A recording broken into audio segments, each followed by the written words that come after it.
What is up, everybody? I'm back at you again with our legend, with the voice of reason, Silicon Secure. Lots of has been happening in the market. Lots has been happening since January. So I think we really wanted to have a discussion with everybody today and get everybody back and feeling optimistic and really positive about how incredible these NFTs are and this space is. So what's up, buddy? How are you, man? What's up, man? Yeah, I know it's been a couple of months, right? Has it just been a couple of months, maybe 2 months, early February since we last spoke. So yeah, it's good to talk again, to talk about Veve, and a lot has changed. I kind of backed off a little bit. There was a lot of negativity in the market recently, so I'm just kind of like observing from the outside. And it's interesting how quickly things go downhill as far as Yeah. sentiment. Yeah. And I think that's how a lot of people are feeling is, a lot of people joined in January and bought in at some of these highs and are now kind of experiencing these new lows. But if you only go scale back to December, I mean, we're still up almost 100% on most of these NFTs, right? Yeah, yeah. No, we're up on, especially on the important ones. Again, we Yeah. saw Todd in November at 1,800 gems. I remember it in our interview, and now we're still. I'm guessing I haven't. The market's closed right now because Electra's dropping, which Yeah. we're going to try on this call. But yeah, Todd was at 5 point something, all the way down, and I was chatting with a friend, and she was like, "I never thought, Todd would get below, 10,000, right?" And it's like, well, it is what it is. Like, you got a strong asset regardless of if it's reflected in the market, right? So there's a lot of factors we have going on. There's a crypto crash sort of, right, that Right. happened. There's a war, right? Oil prices are almost seven, over here. It's by the gallon. I think it's by the liter up there, right? But over here it's $7 a gallon almost in some Wow. places in the Bay Wow. Area. And yeah, things are expensive. People are freaking out and they're tightening up a little bit or a lot. And then, obviously, there's this immense amount of pressure on Veve NFTs to perform. Like, it's like, Yeah. like, meanwhile, it's like declining, right? So, like, from the high, from where my portfolio was from the high, I think it's probably a bit down about, 50, 60%, right, from the high. Wow. But Wow. from where I bought it from, I'm still up, right? So yeah, it's interesting to watch this wave, and a lot of people are asking me like, oh, do you have regrets like not selling everything at the top? It's like, it's kind of a weird question, because I get, like, yes, I always want to have gems, Yeah. but at the same time, like, when you're holding on to stuff that's valuable, you're just like, okay, well, it's not as valuable today, right? And that's okay, because if you look at anything, it's cyclical, right? And we've seen a lot of cycles in this market. You've been here for a while.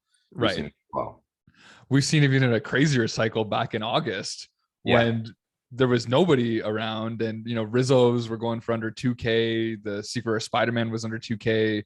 I mean, nobody was buying anything. And so a lot of people made the same assumption. And then 4 months goes by and bam, right? yeah, yeah. I mean, in the NFT world, a month is like, I don't know, half a year or something, Yeah. because it reminds me of that movie Inception. I bring this up all the time in spaces, but it is like Inception. It's like, things happen here in a different realm, or speed, expectancy, and then you just wait 2 weeks, and the sentiment's different. When we saw that big push not that long ago, it was that January. I mean, it's wild to think that was just January. We saw that big pump up. Um, the it happened fast, right? So people are saying, hey, don't you wish you could have sold everything and then bought everything? Like, you're not going to have time to buy and sell everything, like, especially if you're very specific about what you're buying. There's our drop alarm. We got 1 minute. 1 minute to go. um it's yeah. So I mean, to be able to time stuff, and you saw how quickly um things went up in that run up in January. Like, you had like maybe a few days, and are you going to be able to like buy exactly what you think is, people are trying to time it just right, and some people are really good at it. For Yeah. me, my strategy is like, buy the right stuff, hold it, and wait. And it's only been a year since I've joined Veve, Right. which is crazy. I think that's the other thing people forget is just how young this platform is, right? Like people are giving it, it's like it's been around for 10 years and it's already released Disney, Marvel, DC. So Anyways, folks, we've got the drop coming in 10 Yeah, T minus 10 seconds here. So 10 seconds here. Let's try for Electra in her interesting neck. Let's see. Dude, I got it. I got it. Nobody wants it. I got it too. Yes. So processing, placing my order. All right. Yeah, it's in. It's in. That'll be cool to find out. Maybe we can find out during the interview what we actually got. But yeah. Wow, this is the first time I've actually like gotten something like on an interview or nobody wants it, dude. I love it. They were like making fun of her because of her neck. I thought, like, look, at the end of the day, you like the IP or you don't, right? Yeah. But on these blind box drops where there's a secret rare, you have to go for it. Oh, and look at that. I like this number. I got Electra. Yeah. 884. Whoa, nice. I didn't do too well. I got common 10223. So at least I got one though. I got the rare 884. Dude. I mean 88. That's beautiful. Like it's like a magnet. Just keep coming. I'll take it. Sweet. And some people will be going for the what is it, the rebound right now in a few minutes. We're gonna pass on that, I think, but right. It's nice to get a drop. Feels good. It does. And I think the big misconception too is like, I think I told you, but I was like huge into Pokemon collecting. So I've recently been opening a bunch of booster boxes and the ROI is so bad. Like you're buying these boxes, at least in Canadian dollars, it's like 180 bucks plus tax, so like 200. And you might get 1 or 2 cards worth 40 bucks. That's about it. Like you could land one that's like really expensive, but the likelihood's very, very slim. I saw your video. You did a video not that long ago where you opened up a box, right? And you're like going through, you're like, these are the ones that are valuable and they're trash. All the ones that are trash. It's funny. Hello K was in his spaces and he brought up these hero cards. And I think you were there as well, weren't you? Or maybe you were part of it. And I ended up buying a couple boxes of these hero cards that are pre-ordered. Sweet. But I'm like, it's kind of a cool concept, right? Because anything that ties the physical to digital or digital to physical really fascinates me right now because these are two worlds kind of coming together. And I also feel like the VVverse will also be very similar, right? What's haunting in my head every day is Alcon in that video of him saying, like, we hired the guys from Niantic, and then I watched the Niantic stuff, and I watched some other videos about Niantic and the technology behind it and how they're mapping the Earth, and they're able to essentially map over the reality with AR. Wow. And how they're pushing, and they have this kit so anyone can go in and do it. You can take the Unity engine, which is also what Veve uses, right? So there's like a lot of correlation here, and I'm excited to see like someone come up with a set of real AR glasses, right? And then that's going to be a game changer. And so what's cool about Veve is we have the content, right? And so if you think about a lot of this stuff, like we were talking the other day, and I mentioned Facebook, right? Facebook's making a lot of investment in the space, but when you look at what they made in VR glasses, they also started making investments in game studios and content because they understood you need something to draw people to, right? And so I get excited just wondering like, how's this going to roll out? How's Meta going to have a play in this? How's Apple going to have a play in this? It's going to be a fight for content. Content is always king, right? Because at the end of the day, like, Veve's awesome, but if they didn't have, some of the top tier content on here that they did, it may not be as awesome as it is, right? Right. Because you're like, well, this is great. They have, like maybe other platforms, they just have like Hello Kitty or something, or they've got, some other stuff. And you're like, okay, well, this is cool. But like, as soon as, they had Batman and Superman and Spider-Man and all the Marvel comics, and you're like, what else do you need? Like, what are you missing? Okay, yeah, we're missing Pokemon, right? That's a cool one. But like outside of that, I mean, you can't ask for anything better in content. Right. And I think those are brilliant points because, at the end of the day, the products are here and they speak for themselves. I mean, it just so happens that Veve is also a great company, but we should just be focused on the IP and the NFTs that are here. Right. And I think that's what people are forgetting is, they don't realize what's at stake. Like Winnie the Pooh just dropped and it's like, I think the 3rd largest franchise all time or something to that effect. And it's like, oh, hey, 250 gems, no problem. And it's like, these are, it's just this kind of stuff that, in the future, if it does work out the way that people are presuming, These are going to be massive assets. I mean, and I get why people are a little disappointed. There's 18 golden moments now. They thought maybe the first series was going to be it. And, we're saying, hey, complete the set. I still believe that first week is important, just like the first week of comics or the first week of, like on Veve, there's special comics are released that week, or the first week of anything I think is important. The first of anything, and collecting is always shown to be have a great ROI. Now, am I like selling all my stuff to get all these other golden moments? Not yet. I mean, I'm just kind of just chilling. The market is in this weird spot, so I'm not doing a lot of trading. When the market's down like this, I pretty much just like chill, right? And I'll wait a month or two, because it's just not the market I want to trade in. Like, I'm not going to get the value for the items that I'm selling. I'm not putting more capital in at this point, so I'm like happy with what I'm holding. And so this interesting place where I can just kind of chill and not really do much. Now, if Darth Vader comes tomorrow or something else happens, and then I'll have to make some moves. And a lot of people are predicting that, oh, the market's down and then something big is going to happen. And then you're going to be like, SOL. Well, maybe, but at the same time, again, I have assets I'm sitting on that I'm okay with, right? Like these new assets don't necessarily change the value of my assets. They may change the dynamics of the market and how people feel, but overall, in the short term, the prices may come down, right? But long term, if it's a valuable asset overall, it's going to keep going up in value. So I think that's the one thing that people, as they're trying to time things perfectly. And again, some people are very good at timing the market, right, and flipping and sniping and doing all these things. And as you should be, if you're paying that much attention to the market at all times, right? Like you should be an expert. Right. And, question for you regarding all your physical collecting experience, because I'm sure you're used to seeing these down cycles and up cycles. Yeah. And this is nothing new for you, right? Yeah. Yeah, exactly. Like coins is another interesting one, where all of a sudden there's a war in the Ukraine, and it's sad to see, by the way. And I'm glad that Veve did do a charity drop and Ron English got involved. It's just sad to see what's happening over there, and I feel for the people because I look at them and their kids and their families, and I think of me and myself and my kids and my families, and I'm glad that the EU is doing their best to take the refugees in and all that. But looking at what's happening, right, in general, yes, there's cycles. So like with coins, gold and silver started shooting up, platinum started shooting up because people are like, oh, there's a war. Gas prices are insane. I need to hold on to something that's stable. I need to hold on to something that's tangible. And so all of a sudden, some coins started going up in value. I started getting more offers for coins I have listed, right? Like it's just, the market's picking up because people are paying attention. Coin shops are emailing me asking if I have this coin or that coin. And I'm like, okay, yeah. So, you start seeing some action, right?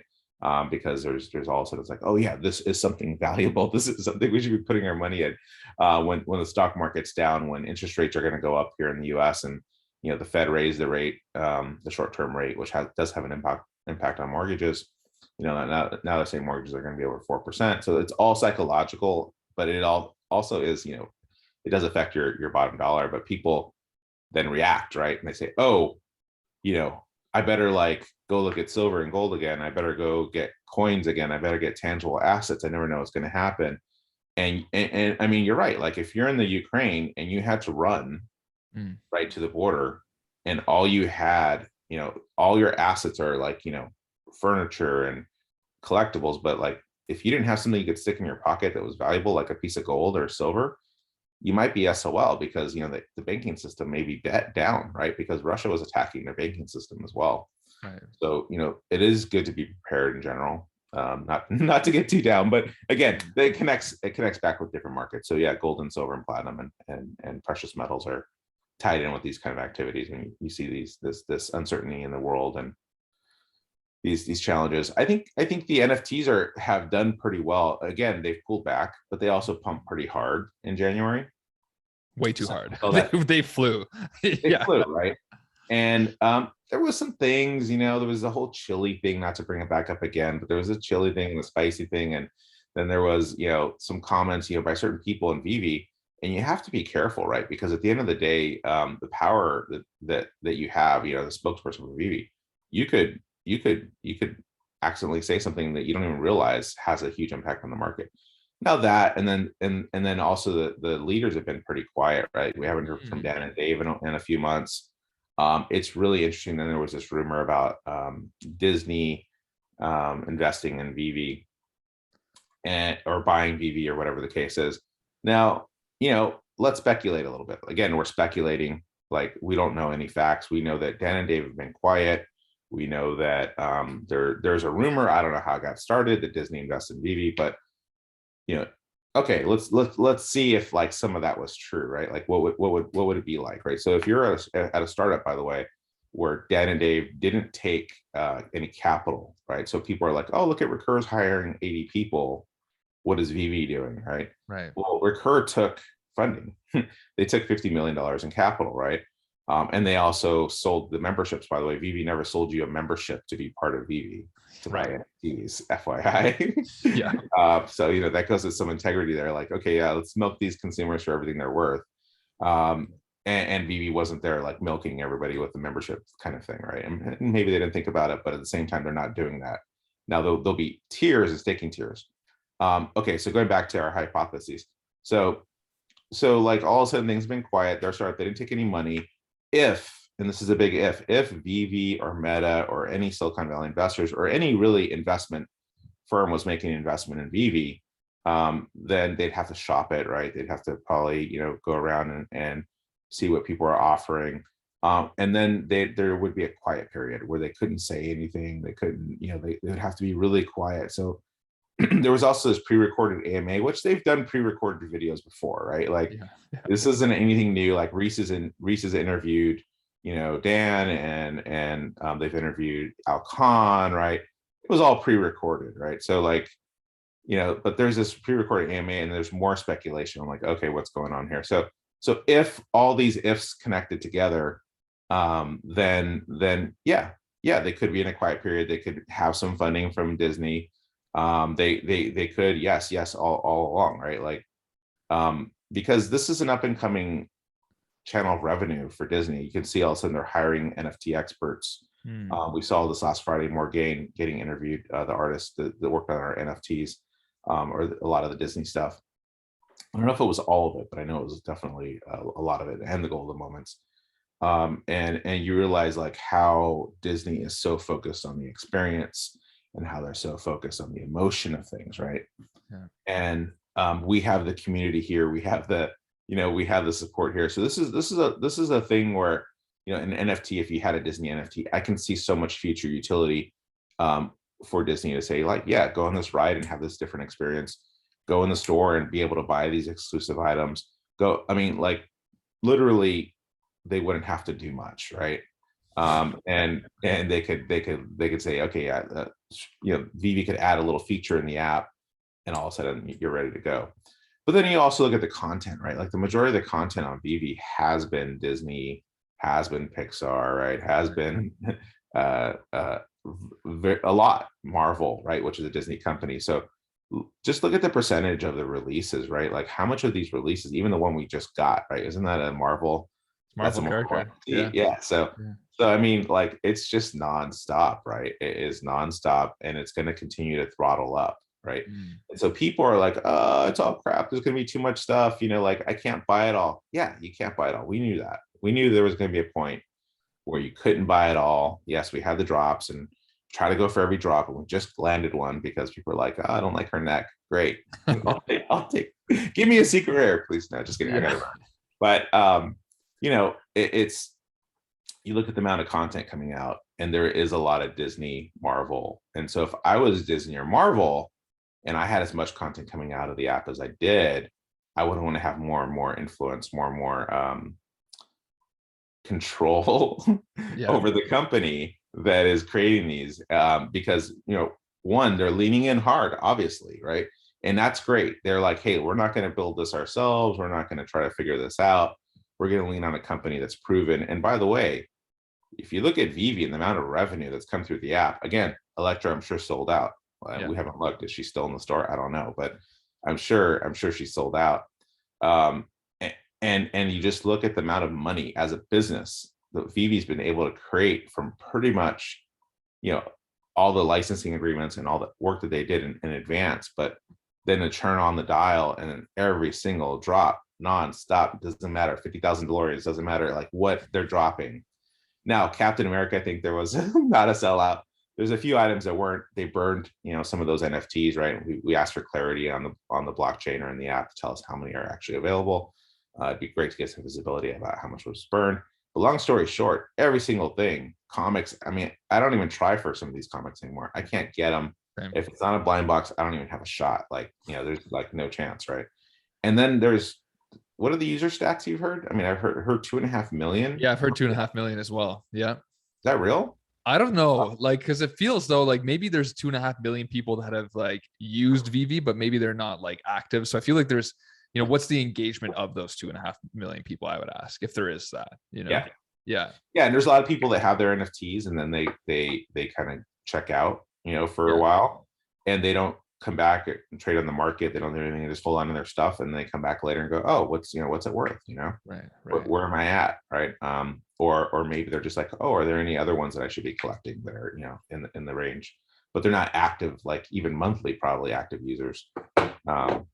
What's interesting too is, one thing I wanted to pick your brain about was a few people were saying, well, there's no way that Disney could acquire Veve, because I came out saying, it's potential as well because of all the different licenses that Veve has. And then what would that mean if Disney came in and all of a sudden now DC's there and Decon's there? Would they just kind of fizzle out over time? That's the way that I was seeing it. And maybe they'd go off platform. I still think it's possible. Do you know what I mean?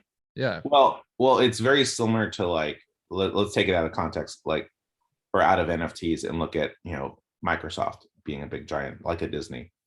And during the whole Linux debacle where they were setting up Linux for failure and all this, there's this whole thing. They eventually started making investments in Linux, right? So Microsoft creates Linux software, right? They have software that's based on Linux. Now, it's not a lot, right? But they have it. And so the point is like, yeah, you're going to experiment, because at the end of the day, maybe DC does want to stay on, and they don't care that it's, run by Disney, because they need all the help they can get. Because I just watched a 3-hour Batman movie, and I was like, man, this is that's another subject, but it was cool to see Batman, right? And it was cool to see it. But yeah, maybe DC does need some help, right? And I agree. DC is like, it's like black and white. Like, you can't have good without evil, right? Like, so it's sort of like with Marvel, you need your competition, right? Just like with Microsoft, they needed Apple, right, to compete, because then they invested in Apple to keep Apple alive. Apple was on the verge of going out of business at one point, and they kept Apple alive as a competitor because they needed it, right? Or else all of a sudden they would have blown away all their competitors. So I see it the same way with Veve, right? Like I see like this is a special place where you can bring all the characters of the world together. And if it happens to be owned by Disney, well, more power to you. Or, I think more like it's not owned by Disney. I think it's invested by Disney. I think Disney's like, look, we want a bigger stake in this. They can go buy Omi if they want. They can go buy stuff, but they want, to have a say, and they want to have it to be cooperative.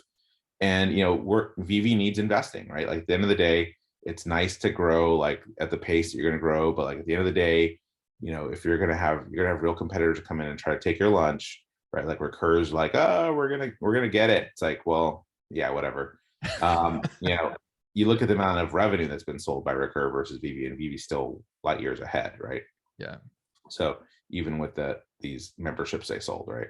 So I think that it makes sense for Veve to take money in, as much as when you do take money in, and I do work for a startup, so I understand this. You got new investors to report to. You have new investors you need to impress. You need to then perform, right, at the end of the day, because it's their investment as well. Where if you're just holding yourself, there's not as much pressure. Yes, you have community pressure, but like you can do it at your pace, at your time. So having one investor like Disney, is that a bad thing? No. Having no investors, is that a bad thing? In the short term, I think it's good for the company, but in the long term, I think, for a longer term play, we need to have some more, capital pushed in early now in the company.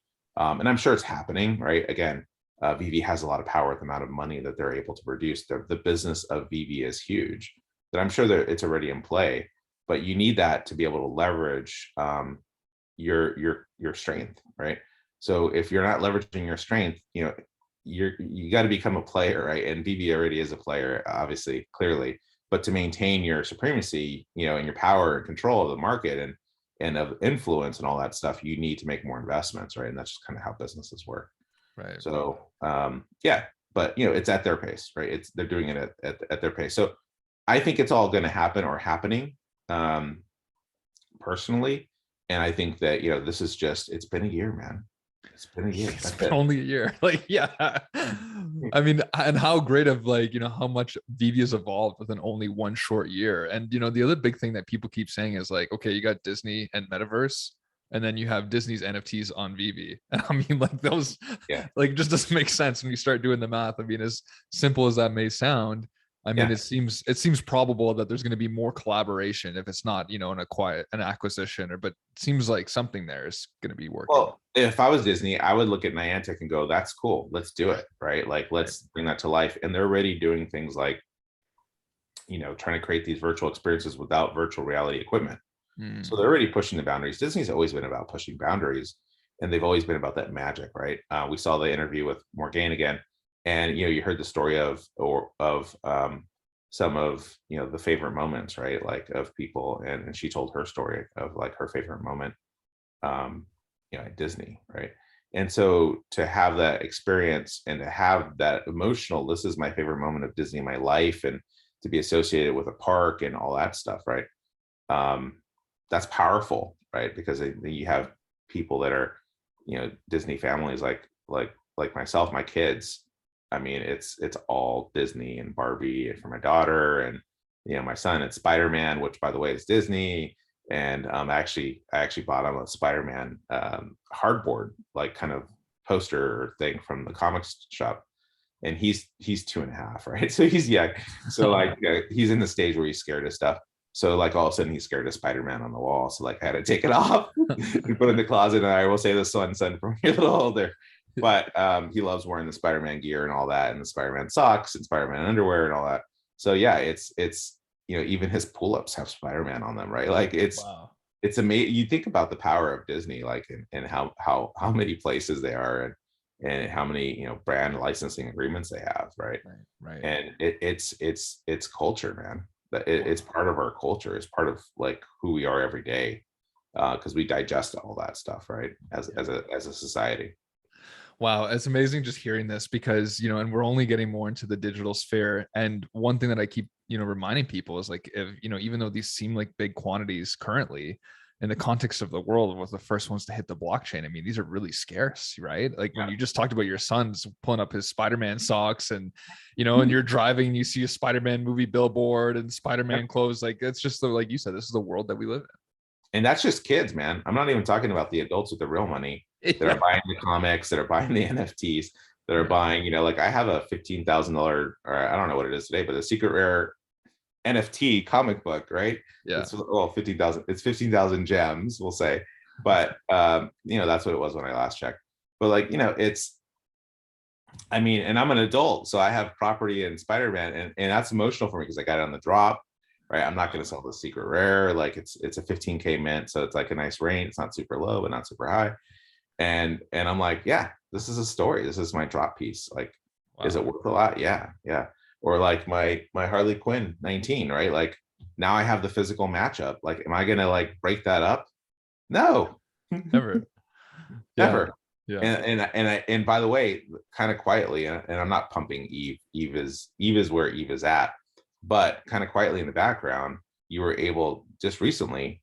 Now it's closed, but you were able to buy an Eve, register that Eve with my Ajax, create a my Ajax account.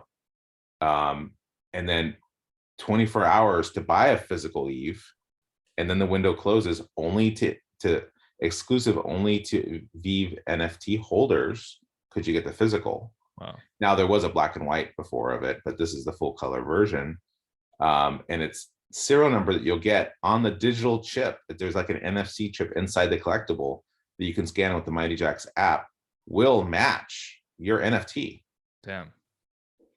So how many people actually did that? That's what I want to know. I'm guessing less than a couple of hundred.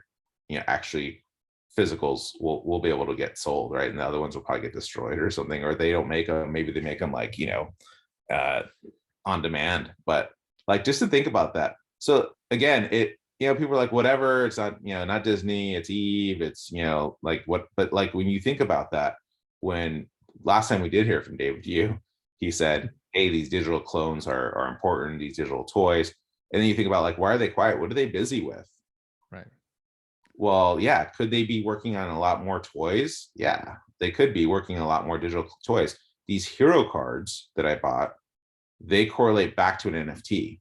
So you buy the card, and now your serial number matches your NFT. Now you have a digital clone, which is cool, which is why I bought them. Like Hello K mentioned that. He said he bought like 15 packs of these 24 packs. I got 2, but right. I'm like, well, let me, let's have fun, right? So, but I mean, you think about that, right? So they're NFTs, and you can sell them, and there's a marketplace for them and all that. I mean, this is the beginning of stuff, right? This is the beginning of like the transformation where you're going to have digital clones. You're going to buy a BMW and you'll have the NFT clone of your BMW. So crazy. You're going to buy a Gucci bag and you'll have the NFT clone of your Gucci bag. You're going to buy, status things, right? And you're going to go buy a Supreme sweater, and you're going to get the Supreme sweater to put on your NFT in a metaverse that's compatible with whatever it's compatible with, right? And so like, you're going to get this stuff, and it's coming. And they see us, the market sees us. There's a lot of money being pumped through here, and people are willing to kind of spend this money. And I'm sure people are laughing too, like, because it's just a JPEG, but we know that these are assets as well. And so these early ones, right, there's going to be so many, but these first ones, those are important.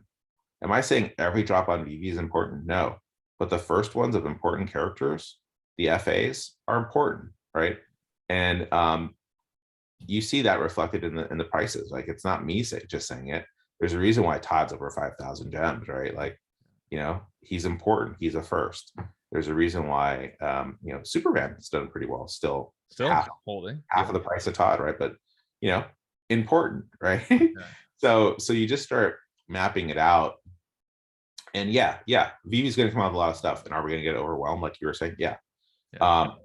But we, as a small market, are getting 2.5 million people, when you don't realize that none of the markets are open yet for like a lot of these places, or there's no real investment or marketing being done, right? So China opens up, and all these other countries open up, and these Disney things will get swallowed up. All these things get swallowed up by more demand, and we're continuing to add more and more users with every drop. Now, maybe Electra didn't bring a bunch of new users, but maybe the golden moment, the last golden moment drop did, right? And it's interesting, by the way, I did a tweet, and all those golden moments are the Fab 50. So when I tweeted out, there we go, I said we might see these, right? Yeah. And then Alex responds and says, no, those are Fab 50, not golden moments, or something, to my tweet. And so like, kind of like, hold your brakes. And here we are seeing the Fab 50. They're just like paired up together.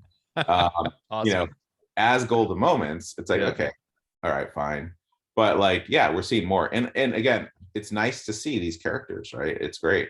And it just shows you more and more, like, you should have more and more confidence that Disney is turning on the fire hose on your platform, and that you have the opportunity to collect these at a couple $100 each right now. Like, you can go pick up some of these, this last drop, you can go pick up stuff for like $100, $200. The Pixar drop, you can go get FA of Mike Wazowski or whatever for like under retail.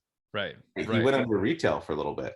I don't know if he's where he still is, but yeah, I think he's just over it. But you're right. Like, these are the things, and these are the principles that you still have to keep by. Like, if you believe that and you're bullish on these NFTs, you can't just abandon ship when things aren't doing too well. Like, you have to look at, like, I've got a lot of friends that are like, I can't get over these opportunities. They're buying up like 10 Winnie the Poohs, like 4 Chip and Dales. Like, they're going crazy because they're like, wow, I only had to spend $2,000 and I've got like 20 golden moments right now, like, there's something to be said for that. There's something to be said for that. And yeah, I'm in the same boat, right? Like, am I going to go sell more Todd? I have 60 Todds right now, FYI, 60. So I sold off 80 Todds, right? Wow. For golden moments, for partners, for Storm. And someone texted me the other day, Storm's at 199. I'm like, oh, that hurts. Yeah. Like, does that make that less of a valuable, item? No, because at the end of the day, look at the quantities that are available on the market. And yes, Veve does cut off after 30 days the quantities. And some people mentioned that like maybe in this last window, these are some of the last frozen accounts that are listed that you can no longer get back in or trade or, but I don't know, because if they were frozen, they'd be frozen, but maybe they were like locked out. And so they were listed and then they were locked out of their accounts.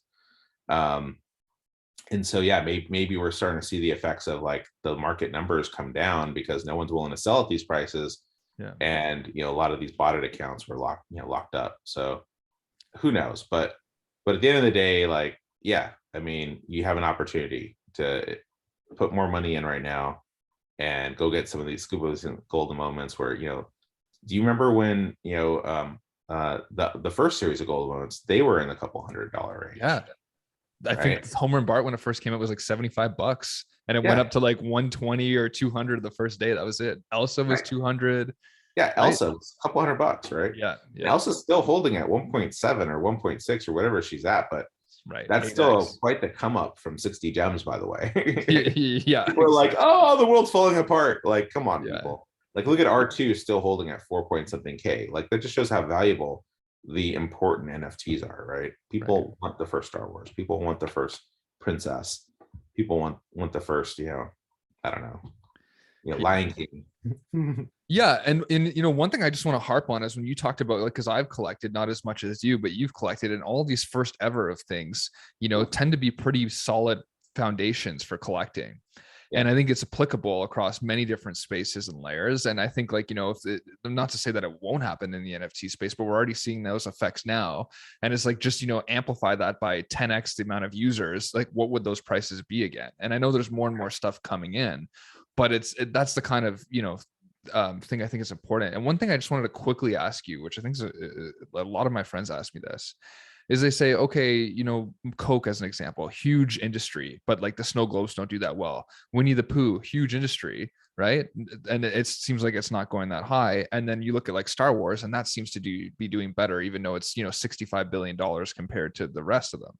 And I think, target audience is one of those key things. And then the second thing I wanted to talk about is like collectability within those franchises. Like Pokemon's a very collectible kind of, that's what it's built upon, as potentially Winnie the Pooh's not. So I guess for like the assessment of some of these things, like, it's not always just wise just to look at the market cap and then make an assumption, right? Yeah, no, good points. I mean, I think that on Veve, there's a few different intersections of things happening, right? So one is you have the crypto people coming in because they believe in NFTs, right? And they believe in crypto. And then two, you have some actual collectors coming in collecting. You see that like with some of the physical comic collectors coming in as an example, right? And then you've got Veve actually creating collectors by the Veve experience, where someone says to someone else, like I did to my friends, hey, go look at Veve, go download this. They never bought crypto before, they never bought an NFT before, but then they ended up buying a Todd, or they ended up buying NFTs. So you have this convergence of all these different things happening in one place. And then so you have people kind of thinking, like, I think a lot of people think of it like as an investment, right? At the end of the day, just like I do, I see it as an investment. And so people want to invest in the things that they think are going to have the most bang for the buck. But that doesn't mean that they're at the actual collector of that item. Right. And maybe they're a collector of making money, right? Or making gems, but they're not a collector of that brand or that, and I'm guilty as charged. I have Unicorno, I have things, that I'm like, okay, well, I'm holding on to this because this is a low mint, this is way undervalued. When the collector base shows up, this will be worth more. And so there's some speculation that you go through as you're looking at pricing and things like that. But yeah, I mean, the NFT timeline, and again, it's only been a year and it feels like we went through like 16 cycles or something. And I know it was only like 8 or something, but it was still like, quite a bit of up and down and emotion roller coaster situation. And that can wear you down. And so like, that's part of my strategy of why I don't try to trade. Like I collect things I like, and I want the certain mints and things like that, but I don't like force myself to get in a situation where like I have to, like, it's an addiction, right? Like it's a choice. I can choose. I'm like, oh, the market's not good today. The market's not good this month. The market's not good this, whatever. okay, yeah, let me come back in later. This is, you know, the sentiment's bad. Like, I'm not going to get any value out of this. Right. And the one thing I do try to do is turn around the sentiment, because, you know, some of the spaces have been pretty rough. Mhm. You know, people accusing other people of things, you know.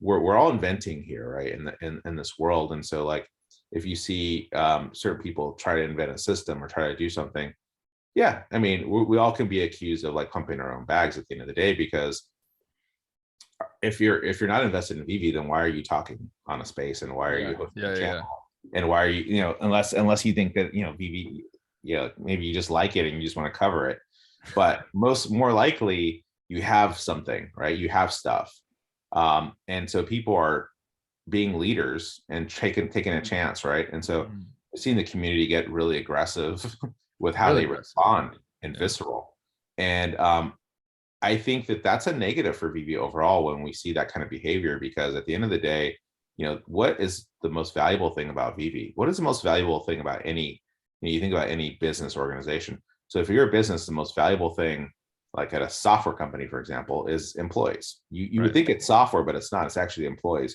because without the employees, you have nothing. You just have dead software that's never going to do anything anymore, right? Like, you're stuck. And software is a living, breathing thing. So the same thing with like Vivi. What's the most important part of Vivi to me? Yes, the NFTs are nice and they're important, and yes, Vivi verse land someday will be, yeah, very important. But it's a community, right? Like that. So I came for the NFTs and I stayed for the community, right? And I think that that's an important point that we're all overlooking, because this is a secret sauce that you can't make. Like, you can't just, you know, VV was overwhelmed by demand, right? They were like stampeded by demand, and ran over. And in the early days, they couldn't even keep their app up for a drop, right? Like, now we're going through drops and oh, it's sold out. But like back in the day, they couldn't even keep their service running. Like, it was falling off of the wheels, falling off, right? And so I think that people need to put things in perspective and realize that the community is so important and valuable with Vivi, and the fact that we can use these NFTs to interact and engage, and that there's a future potential for us to take these NFTs and use them in a social way. Um, you know, whether it be like, come look at my VV pad, right, and my 3-story mansion, or, you know, to show off, or maybe it's a digital art show, or maybe I can be that character if the licensor allows it, right? Or maybe I pay some Omi to do it, right? Like, maybe there's another channel revenue we haven't even seen yet. Right. So there's just my point is, this community is a very, very special thing. And the amount of money that VV is able to create with the community together with all these different IPs is actually super, super amazing and unique and valuable, right? And so I think that that's something that what's amazing is you can be in VV, you can come for one IP and stay for more, right? Like, it's, you realize, oh yeah, this is awesome, this is fun, right? And so, yeah, is it sad to be down? Yeah, of course. Is it tough to take losses? Yeah, but, you know, what I tell my friends, I tell them a dollar cost average, right? Like, you know, when things are down is when you buy, not when you're sad and you walk away, right? And if you're already invested, like, again, I am, so like, I'm not spending a lot of money now on BB, because it's all in the app. Like, I'm all in already. So Right. I'm comfortable with my position and where I'm at, and still actually pretty happy with where the floors are, right? And it's kind of, you know, funny, because again, people are like, oh, but the market's so, yeah, but the market was also really hot. Like, Yeah. literally in January, we did one of those. And so it's not going to take much, in my personal opinion, for VV to catch fire again, because so many people want it to catch fire. Does that make sense? Right. Like, it's going to happen. Like, so many people are watching this thing, trying to time it. The fact that you have to try to time it, right? Um, you know, that should tell you something. That means that it moves, right? It goes up and down. So, you know, a lot of people are thinking, oh, we're just going to go straight down. It's like, well, you know, did you also think we were going to go straight up? Yeah. Yeah. Like, Exactly. so yeah, it's hard not to get emotional, because it's a lot of money, right? Like, Right. for people. And so you bought something for 60 gems, you know, you went and bought a R2D2 for 60 gems, and you got one. He's still worth 4,000 something gems, right? Like, it's Like, not there's like, no ROI like that within 4 months that exists. Like, let's just be real. That's insane yeah, when you think about it, right? You land, you win for the most part. yeah, exactly. Yeah. So you know, does an iPad Pro help me? Yes. Is it gonna help me for much longer? Probably not, according to Alex, right? As we Yeah. switch to the new drop system, and Veve evolves again. But will that enable the community to grow and more people to participate and feel like they're part of it? Yeah, you know, and I think that's an important part of Veve, because you know the vision is not to be small. Their vision wasn't to just like, you know, get us, like Right. we're the early adopters, 2.5 million early adopters. Yeah. Yeah. The vision is to go after the mass market. Right. So we still haven't seen anything related to, you know, what they had mentioned, retail stores with hard wallets that come with a free NFT, which was mentioned before. I heard that. Yeah. You know, and that those were going to be collectible, right? I know there's challenges with supply constraints. We see that in automotive, right? Like you can't go buy a car right now. Like I was out van shopping because, you know, we got kids, right? So it's like you're out shopping and literally is like, all right, well, these are the 3 vans I have. I'm like, you're like a multi-million-dollar dealership and you have 3 vans. Like, you know, that's what I get to choose from. Like, and I go to another lot and there's like nothing, no new cars. It's all used cars. So the supply, you know, the physical supply challenges are you know, they're challenging. To industries are getting crushed by it, right? The profits are getting crushed by it. And people are trying to survive, you know, to try to sell something. And you know, so it doesn't surprise me that like there could be some supply issues with hard wallets and you know, buying physical goods and chips and all this other stuff. So to me, that even makes Veve even more valuable, right? Because you know, like they don't need new chips. Like yes, they need to grow their infrastructure, but they can press on Amazon for that or AWS. But you know, at the end of the day, they don't need to go out and source chips to make NFTs, right? Right. They can just make NFTs. Yeah, man. And I wanted to share a story with you because my brother and I went to the Toronto Comic-Con yesterday. Oh, nice. Yeah, and it was a lot of fun, and it was cool too because there was actually one person that noticed me there, and I was like, "Oh my gosh!" It's like the first person that's ever noticed me. Right? Celebrity sighting. I love it. Yeah, it was cool. And he had a little Veve shirt on, and I was like, "Hey man," I was like, "Nice shirt," and he's like, "Oh, you collect?" And I'm like, "Oh, I do YouTube," and he's like, "Chad," and I was like, "No way!" Like it was cool. But the biggest thing I wanted to share with you is like we're in there and I'm looking at all these amazing comics, you know, graded comics, and I'm like, well, that's $3,000, that's $5,000. And I'm like, man, why would I want to go buy like a 9.8 graded comic? Not to say that, you know, you shouldn't. I think that's still an amazing feat. I was like, I'm just gonna go buy some more Fantastic Four #1s on Veve, because it was like everyone was circled around looking at this comic, the Fantastic Four #1. And I think it was like a 4.5, but it was still stupid money. And I was like, man, I'm going to go buy like 3 more right now for $85 because they're already a 9.8, so to speak, in terms of like, you know, how they'll be immortalized.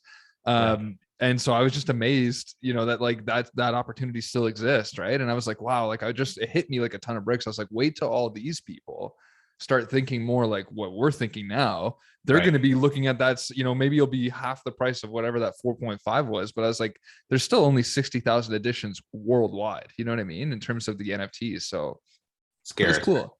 It was cool, right? Yeah. And no, that's really cool. And the fact that you got that connection, right? With like, this is a scarce item, but on Veve it's 85 gems. Yeah. You get the same content. And I get it. That is a physical, like for something to physically go through time and not really been printed to like necessarily be collected at the time, right? They were just more like, you know, like entertainment, right? And then for it to survive and then be, you know, put in plastic and you know, graded and all that, you know, there's something to be said for that, right? But if you can't get that, like, what do you want? What's the next best thing? Yeah, the NFT. It's the NFT, right? Like, you don't have to worry about like your house burning down in a fire, because that's what, you know, you think about like stuff like that with collectibles, right? You're like, or you know, you got to get out of your house, right? I live in earthquake country. Gotta get out of your house. What are you gonna grab? Well, I'm not grabbing my collectibles. I'm grabbing my kids, right? I'm grabbing my cats. Like, let's get out. Let's go. But like, yeah, you think about Veve and you don't have to grab anything. Like, you got it already. It's in your account. So right. And like that, it just hit me, man, because I was like, I've collected for a long time, but it was more Pokemon, comics, Yu-Gi-Oh cards, and like I'm just kind of done with it. Like I enjoy it still, like it's still a part of me. But when I was looking at some of these prices for some collectible items, I'm like, oh man, I've got to like keep it in a binder. And I'm like, man, but for $350, like what could I do with that on Veve? That's a Miles Morales comic. Like it just, my mind's starting to think differently. And like you said, I show it off to my friends. I could put it in augmented reality, and we're still so early in the technology that I'm like, I don't even know what this means in like 5 to 10 years. And there was a guy that I talked to at the Comic-Con as well. He was the owner of this card shop, and he was talking how he's creating a NFT vault in his actual physical store, where you walk in and he's going to have a bunch of TVs and digital frames where he's going to put all these NFTs that people could purchase as they walk into his physical store. And I was like, I never even heard of that. And I was like, do you know about Veve? He's like, of course I know about Veve. What the heck? Like he was talking to me like I was an idiot, right? And he's like, yeah, like he's like, I've got everything. He had like he didn't have anything crazy like a Bored Ape or whatever, but he had a lot of cool products from like OpenSea. Wow. And so I just thought that was like, wow, like this is where our future is going, where you literally can walk into a physical store. This would be in Ottawa. I'm in Toronto, but like, and you could see that. And he was showing me like he has it like all designed. It's like really cool. And it's just like Veve. It's a huge bank vault door that's like fake, but you open it up and you walk in and it's like NFTs. Wow, what a way to adapt, right? And what vision to like build that out and then like flex, right? Hey, yeah, you're ahead of the curve. I mean, can you imagine like throwing a birthday party in there, right? Or not, maybe not in the vault, but maybe some like restaurants start doing it, right? Or bars, you can go in and you can have an NFT themed bar. I think there's a cafe here in San Francisco that has it, right? Where they have NFT meetups. So yeah, I mean, yeah, it's you don't know the future usually, you don't know where it's going. Yeah. And one thing that I'm almost like certain about is like when people say like NFT is a bubble, I'm like, sure, maybe it caught fire a little too quickly, but I'm like, at the same time, I'm so confident that NFTs are 1000% the future. And I think I told you I was recently in discussion with Zynga, which is the #1 gaming platform in the world for like mobile technology. And they were saying that they're getting into the NFT space and they're creating their own game. And I'm like, okay, like everyone's coming in. It's just a matter of time. Games, you're paying tons of money to build up these characters, which cost you sometimes years. Like you see these people, I've been playing this game 21,000 hours. That's like a lifetime, like, and they get nothing out of it. So making those characters like an NFT to reward those people's time. So I'm just thinking, like, I just feel like it's so early that people still can't understand what's currently happening. And you have to like, I know this is obvious, but zooming out and taking a look at what does the future look like here, right? Yeah, I mean, it's already happening, right? Like you said, people are spending time, all kinds of times on games without getting anything. And then you have games like in the NFT space that like Axie and others that people are making money off of, and people are living in the Philippines off of Axie Infinity. Like that's how they pay their bills, right? You're like, wow, okay. And then you start connecting the dots, and like again, like Roblox, which they bought this Vietnamese based company, I think, or they made some investments, or they hired this company, I think, to build cryptocurrency inside the game, right? Like the idea is that these are assets, right? And so what ultimate way to keep your customers then, like one, they don't leave already, but like if they're leaving to other platforms because of NFTs, then if you can build NFTs into the game, and now that these are assets, then they're customers for life. And by the way, those customers, if you think about it, like you said, you've been playing your character for however many thousands of hours or years.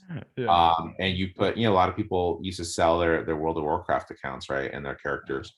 And they would sell them for a lot of money. Like they had this level and this. People spend a lot of lifetime, and they would sell their accounts. Why not? Like, why not? Because guess what? They're going to be more engaged in your platform. Right. And that's what you want. You want engagement. So that's the other thing that kind of like has me off a little bit is we know that the engagement stats on Veve are really high, right? So, and people are being pretty negative, but like, think about it, the engagement stats are super high. People are engaged. People are on the app. We're pretty much on the app like at least once a day. Like we are on the app. Me and you, I'm sure, are looking at the app. There's not one day that goes by where you're not like looking at a price of something, or looking at your NFT, or taking a picture with it, or something's happening, right? So you look at the engagement stats, and Trevor had mentioned in just a AMA or just spaces, they were off the charts, and he was like, oh, I think I mentioned this before. So what is valuable, like if you're a startup like Veve, what's valuable is the amount of revenue you're bringing through the business. So how much profit you're taking through, how much revenue, how much potential, how many new users you have, right? And the ramp of those new users and how fast they grow. Right. And then in addition to that, it's engagement. How engaged are they, right? So we sort of have we're so engaged that like we're engaged outside of Veve. Like we're having a video interview right now. We're on Spaces talking to other people for, an hour or two or whatever, like, engaged. We're very engaged, right? Like you think about the level. So Veve kind of has some secret sauce here, right? So again, going back to, our talk earlier, would it surprise me if a large company tried to shove money into Veve? No, I would. This is what you want. This is their unicorn. Yeah. Veve is what's called a unicorn in the startup space. Right. Right. And man, like these are brilliant points. And I think it's just important for the community to really, digest this, because, another thing I keep thinking about is like with Bored Apes, right? If you don't have 100K to your name, if not more, I mean, I don't know what they're at now, probably 300,000, you're not getting one. And you're just on the sidelines buying into their coin or trying to be a part of it, right? With Veve, you can be at the top end and get the Marvel 1 SR, or whatever, like a Golden Moogly or a Donnie or whatever, or you can also start off and buy your common comic for $6, like that one that just dropped. And so anybody can play. And that's another big reason is like everybody has a stake in this company. As you think, what is it, 2.5 million people compared to 10,000 people? I mean, might be almighty, but Veve has like so much more room to grow. Like we're just getting started. Yeah. Right. I mean, maybe Bored Apes is too, but like which one could grow faster, right? And I think that's what's interesting to me. Yeah. I mean, Bored Apes is awesome. I'm not gonna shoot it down. Anyone has Bored Ape, congratulations. Like you were there. you were there, or you bought your way. Take that. Yeah. You got your ape coin, and congrats. You guys are doing, and that thing was like a roller coaster as well. Yeah. But yeah, I mean, like it's all about the IP, man. Like Bored Apes is a fairly recent IP with not a lot of track record. And if you look at Mickey Mouse, you look at Winnie the Pooh, you look at, you look at Frozen, right? You look at Elsa, you look at like all this IP, man, Star Wars, like just keep saying it over and over, like just start rolling it out, Batman. I mean, you look at that IP and that's proven. People are still collecting that stuff from the 1940s, right? Like the first time it showed up in the 40s, and guess what? It's still relevant. I just watched Batman movie, right? I spent 3 hours and 7 minutes of my life watching the last Batman movie, right? And so, but I'm a fan, right? Like, yeah. And it was a way to like, yeah, I want to see my franchise. I want to see some stuff happen, right? And you still have those fans, right? And they're still collecting and spending money, and it's still relevant for them in their lives. And and that's the thing that's crazy. And so Veve has those long-term multi-generational brands already proven. And that's the hardest part about anything. Why do half of these projects on OpenSea die, or not half, 90% plus of these projects crash and burn and things go down? Because one, they're not proven by anyone. Like they're people coming together, right? And trying to build something. They make content out of thin air, right? People like it or they don't, and then they try to build community around it. So you have the Veve community on Veve that already has its kind of own community, a huge community. Then you have the multiple communities of collectors, like with Star Wars or with Marvel, and those are groups of communities that have formed and go to Comic Cons and other things. And then those merge together with Veve, and they, then it turns into a bigger community. And I think that's the part.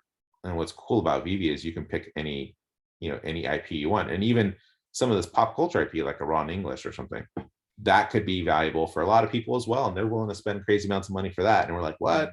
But, again, it's whatever whatever your fandom is.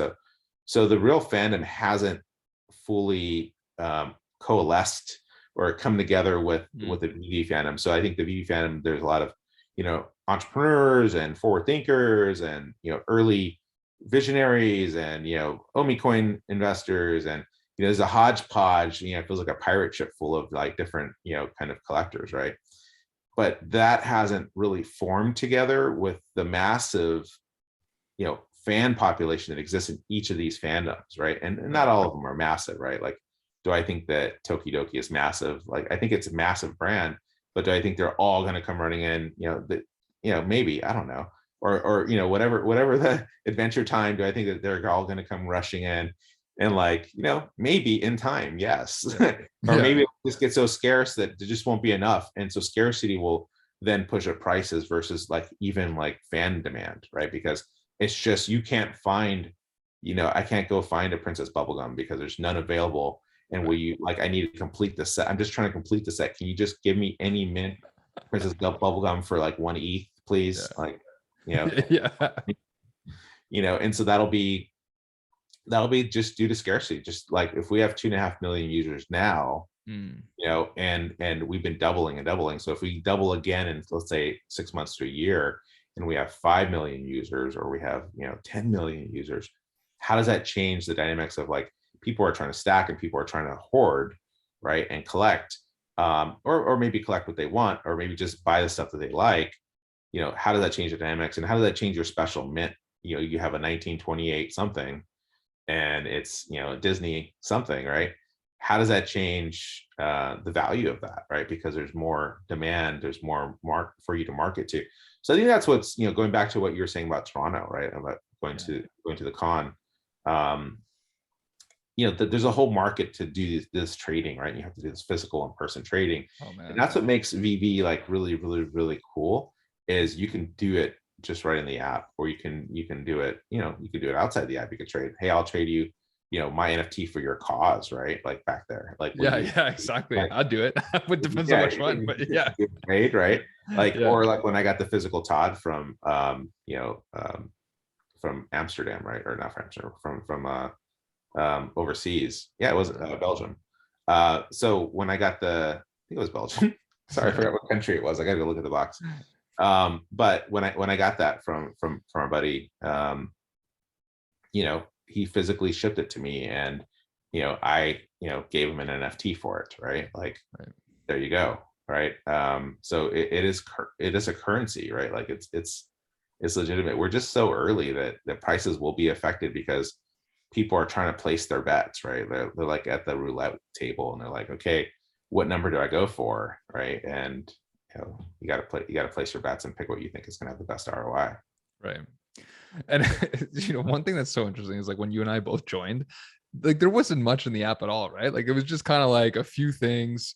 DC was the biggest thing, and then now it's just like this ocean, and I'm like, man, and soon enough it'll be the 7 seas and all the oceans combined, and it's just like, and like you said, at that point it's going to be more of a worldwide kind of phenomenon than it would be just this smaller culture. Like I feel like everyone's going to be kind of somewhat associated it, or maybe even hear about it. That's my belief system, as like if you hear about NFTs, you likely know about Veve. Because why? Because every IP you ever know to man is, the majority of them are on Veve.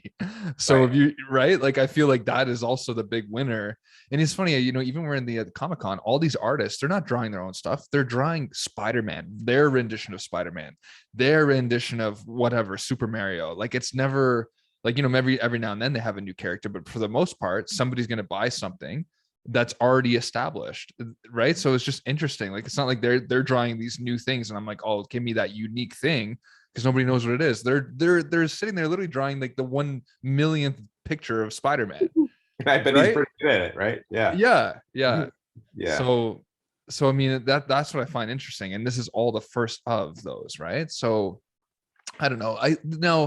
Kind of switching gears a bit, there's a few people that talk to me all the time, and they say, well, even though it's minted on the blockchain, I can't take it out of the app. And one thing that I would love is to have it in like my cold wallet or in my MetaMask, and it's mine, right? Like it's there, like there's nothing that can tamper with it, nothing could happen.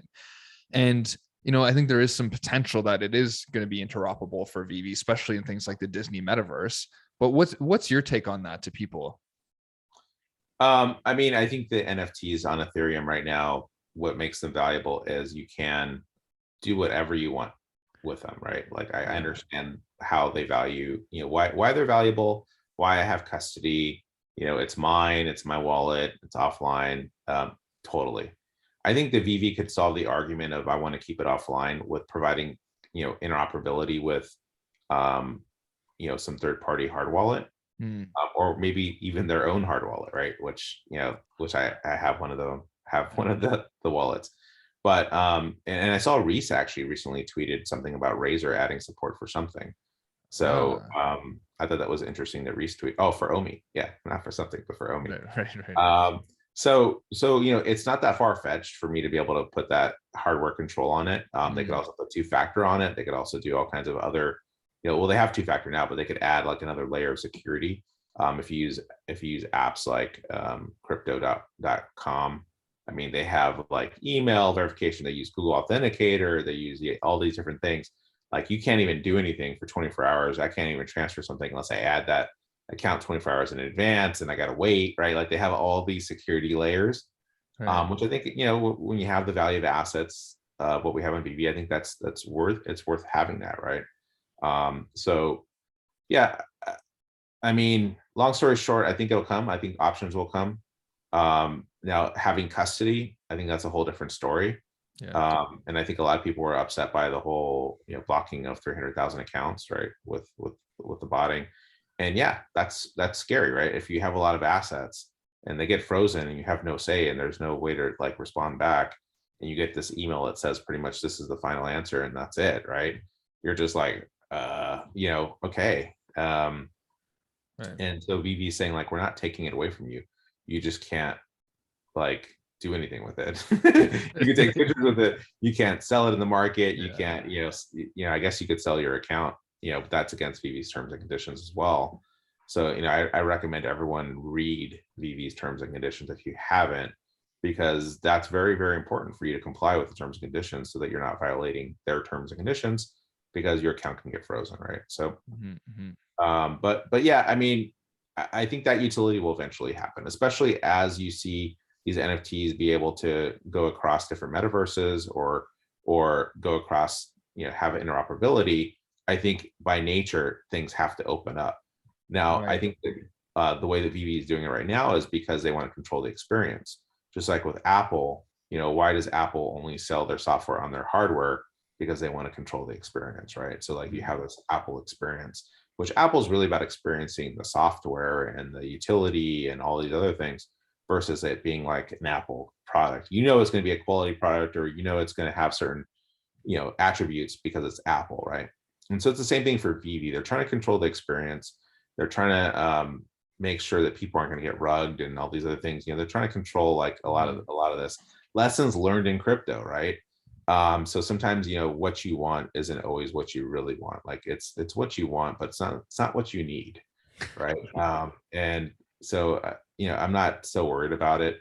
um yeah, I have a lot of assets. Would I like extra security? Yeah, give it to me. But it will Yeah. come, yeah, in front of all the other millions of things that VV needs to do, right? So the one thing they made clear is they value security at a very, it's very, very important to them. Mm. And if you don't want to have your account impacted, and again, people have been impacted for different reasons, so I'm not going to say anything about that. And if you have been impacted and you're innocent, then that sucks, right? Yeah. Yeah. But overall, just do the right thing, right? Like be overly cautious, right? Don't do things that if you have to think twice about it, then you probably shouldn't do it, right? Like, so Yeah.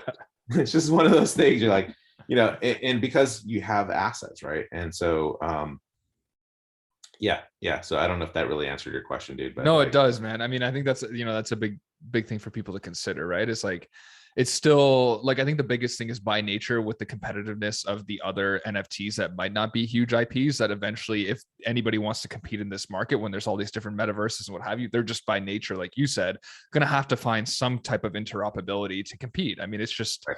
it's likely that will happen, right? But I think, like you said, metaverse right now is more of a buzzword, and not many people really understand how massive or how much of an undertaking a real metaverse is. Yeah. And so, I mean, I know metaverses will exist someday, but I definitely don't think it's, hey, like next year there's going to be this cool metaverse we can all be part of. I think it's going to be iterative. And it'll start off kind of really like, more on the social side and stuff. So I think there's just like a long road ahead. And I think that's what people are forgetting, is there's still a long road ahead. And when we talk about renting, burning, staking, morphing, evolving, all these things, like they're likely to come, but it's just like there's so much stuff that we just have to fix. Like, when, let's focus on the MTL. let's focus on the master collector program, like these really tangible things that Yeah. can be introduced, and then we could start focusing on the next step. And I think, one other big thing I hear from people is like scalability. Like Veve's racking in millions of dollars, and people are like, well, why isn't there more X people hired for this, or why isn't there more devs hired to build the Veve verse? Like, and that's what I think, like that silence is what people, I think, had a lot of people thinking about Disney. And what's your take on that? Like, because I think that's the part that I'm confused by sometimes. It's just, why, like, I know like everything takes a long time, and there's probably a lot of red tape and politics and bureaucratics and all that stuff in the background. But what is the delay? And some of the stuff that they've always talked about, like the cash out, it's been like, hey, in the next few weeks, cash out. And then it's like 3 months goes by, next few weeks. And it's like, after a while, people are like, okay, what's really going on? Yeah. I mean, my take on that is a lot of these other, Veve is about compliance. Like, they want to be compliant. They made it really clear they want to follow all the laws because they're a huge international company. They have a lot at risk, right? A lot of IP at risk, a lot of things. So they have to take things a little differently than a lot of these other projects where they're just like, they turn it on. And then also, like you were saying, they didn't take that initial capital. So there wasn't the investment to grow at the pace that they, they could grow at. But there's also a give and take for that, right? They also didn't dilute the company. They also did, there's some things that they chose to do by not doing that. It gave them more freedom, and other things. Now, do I think that investment, like I said earlier, will happen? Yeah, absolutely. I think investment will happen. I think if you're hiring anybody right now, it takes time to just hire anybody right now. Like, the market for hiring is interesting, right? And you want to hire the right people. So, like, people have a new freedom after COVID where they can, work remote, they can work different jobs, they can work from anywhere. And so in a way, it's almost, in my opinion, the beginning of the metaverse, because it's like this big, like, freedom, right? That comes in some way. Like, you have choices that weren't there before.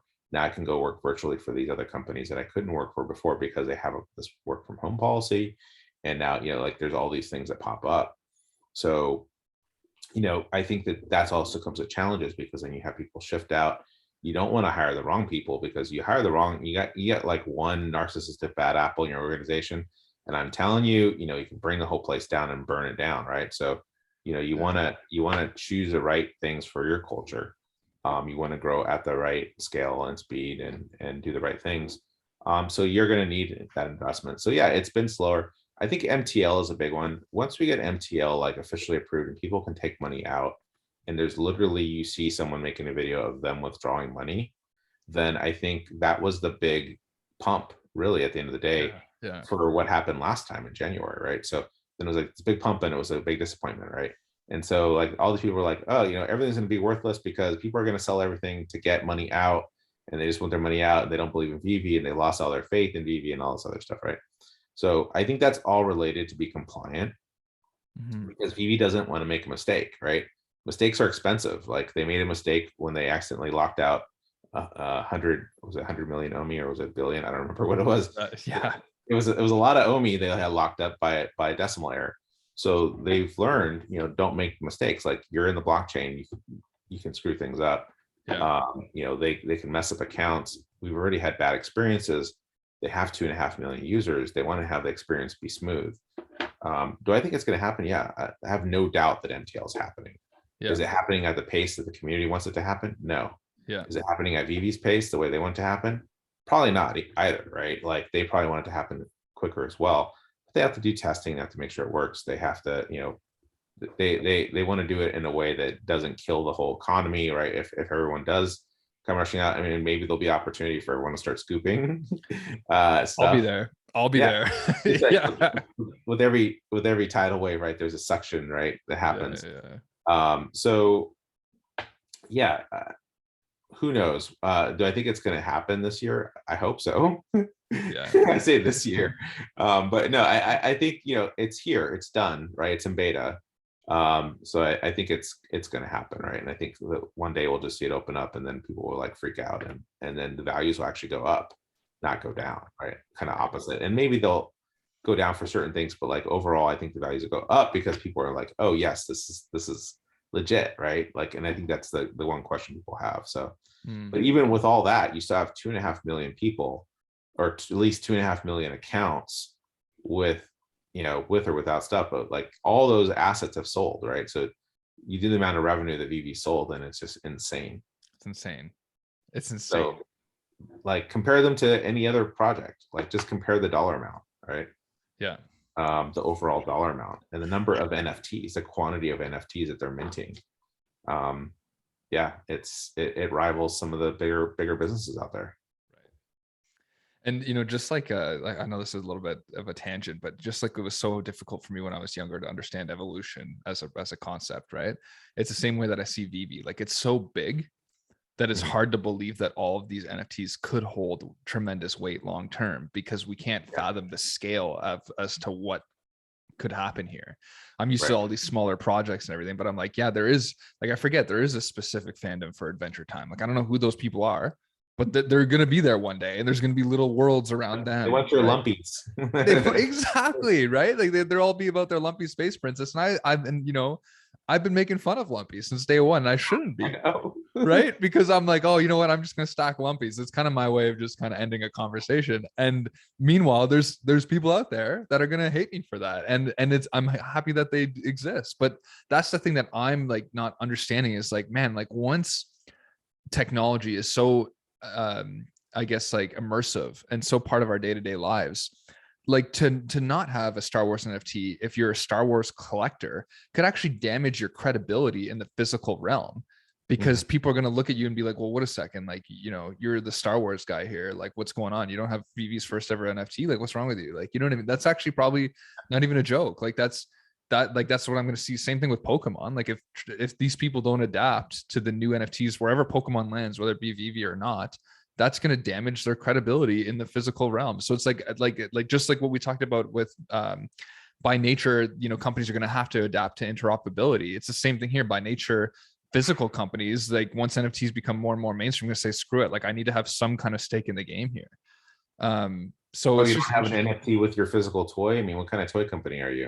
Yeah, exactly. Right. It's true though. Like I really feel like that will be that day will come, Yeah. I could see like people robbing toys for their NFTs, like in the stores, like peeling them back and like scanning a code or something. So true, like ripping it open, like yeah. And then selling it. Like what? Yeah, it's so weird, right? Like a stolen digital clone, and the person that buys it in the store is like, oh, my NFT was stolen. Like, what do you do then, right? Like, yeah. Well, I guess like if they're on the blockchain, I mean, right there, we'll find you. You know what I mean? Yeah. Yeah. But no, I think you got some good points, right? Like, at the end of the day, these fandoms aren't here yet. Lumpy Space Princess, you're gonna have to do a tribute to Lumpy. I mean, like, yeah, you make fun of Lumpy all the time, dude. Like, that's messed up. I have a couple Lumpies, dude. Like, not cool. Yeah. No, but in all seriousness, I think that the fandoms will show up, and they're just not, they're not here yet, and these numbers have to go up, right? Like, David, you had said like they're either gonna add a lot more content or they're gonna like up some of the numbers on things, right? And so even at 13,000, Simone and like you think of all these NFTs, if you get 13,000 of one of these duo NFTs, right, that on the scale of the world, like that's nothing, dude. Exactly. With the popularity of these franchises, and what I found super interesting is with the amount of users that we had with like Todd as an example, right? With Batman, it was like when I first got in here, everybody was about scarcity. They're like, oh my God, Golden Moogly, Donnie. And I was trading, I messed up, and I learned from you, I was trading all my stuff for the best of the best in terms of scarcity. And then as I learned, the stuff that was really popular went up, and that's only with 2.5 million users. So now let's say there's 20, maybe, I mean, scarcity, I think will still play a component, but maybe that popularity stuff is going to drive through the roof. And so Winnie the Pooh, or whatever, some of these new golden moments, or like Elsa, or what have you, is going to be just wanted by millions and millions of people. And so like we might see prices on those that we can't even fathom, because we're like, well, wait a second, we didn't expect that much demand for these particular items, Yeah, or there could be a new utility that Veve drops, right? And all of a sudden, it's at a scale that it's on the news, it's it goes, viral, right? And all of a sudden, VV's everywhere, and everyone's rushing into VV. Like, guess what? Get ready, Yeah. and it wouldn't take much. It really wouldn't take much. Like, I feel like we're just a bunch of kindlings sitting on this, stack of wood here, ready to get lit up. And we've lit up a couple times, right? There's always been these false kind of like start stop things, because it was like related to OMI or related to in this case MTL, or whatever the case is. But I mean, it's not going to take much for VV to light up here. So it doesn't sway my confidence at all seeing the market action. It's just opportunity at the end of the day for people that want to, like you said, you were telling me, people stacking up their golden moments. Yeah. Well, Silicon, one thing you said to me that always resonated with me, man, is like that, was that famous quote with Warren Buffett. It was like, be fearful when others are greedy, and greedy when others are fearful. And right now people are pretty scared. Yeah. And in January, people are pretty greedy. You know what I'm trying to say? And so I think like that's a good lesson, is like kind of like right now, if you have the courage and the balls and like, then maybe now is like, if you have that liquidity, is like, it's time to start like thinking, okay. And the other amazing thing about these downtrends is we're able to see how far things have come down from percentage wise from their all-time highs. Right.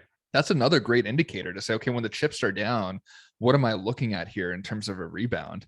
And where did it go? Right. I think those are really good indicators too, because if you're seeing something go down by like 80%, then maybe, okay, I'm not going to invest in that. But if something else is 60% or less, then you're like, okay, that's holding its value a bit better. Like you talked about Star Wars, I know all-time high was like 9K for R2, but now it's like 4.2. So it's 50%. Secret Rare Spider-Man 100K to 40. So that's 60.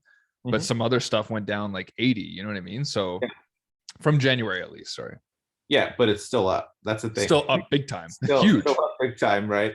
Yeah. R2 still up. Like all these things are still up from their drop prices. And obviously, drop price is a little superficial, because at this point, like, you're lucky to get a drop. Like, we were lucky to get that drop that we got earlier. Yeah. I want to see what it looks like, actually. The neck's all messed up.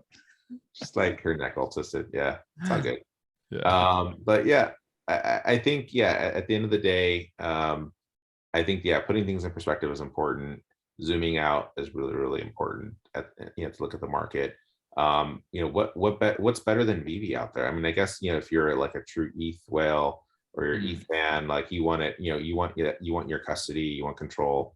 So I could see people saying, yeah, there's no freedom, I'm out, right? Like, I can't do whatever I want with my NFT.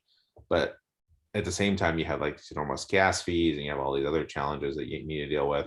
And then your wallet can get rugged, and you have all these problems, like, if you can get screwed all kinds of different ways a Sunday, on other platforms, right? So it goes everywhere, right? So I think that, if you had these assets and you locked them up and you put them in a drawer and you came back years later, would they be worth more? Yes. That's my gut feeling and intuition on all this stuff. Not every single NFT on Veve, but all the main primary brands, right? Like, it's about brand, it's about content. If you think the metaverse is going to turn into actually anything, then you have to realize that content is king. Content is where it's at. And we're seeing this art, this almost a renaissance, right? At the end of the day, people are coming back and appreciating art at a whole different level. They're looking at the details. Do we think that the world is going to bring them the right glasses to look at that properly and fully immerse themselves? Yeah. It's going to happen. So yeah, it's just holding on and buying those opportunities, the stuff that you want, right? Like, and if you want it, and there's probably other people that want it as well, right? Like, don't just buy something to speculate and say, oh, well, I think that this will 10x because this far-fetched thing could possibly happen, and then well, how far-fetched is Disney? Right. It's like it feels like a sure bet, now. As we see the physical toys start moving over into NFTs, and we're seeing again those hero cards that popped up. We're seeing, Eve being one of the first ones, which I was excited about. So I got 69 and I got like 86 or something mints on those. And then I'm getting the physicals, who knows, in 6 months or June when they ship. So it's a long wait for those things. But yeah, I mean, these are going to be early stuff. And, could it just be like worth what its collector value is, and people go, hey, Veve was this one project that it like had its day, but like it never really, could pull itself out. I think that I think that that's not the case. I think we're going to be surprised by the utility that we're going to see, and there's a reason why things have been quiet. And I think that we're going to Mhm. see some big action, outside of just like, oh, new NFTs. I think it's going to be more into the metaverse stuff.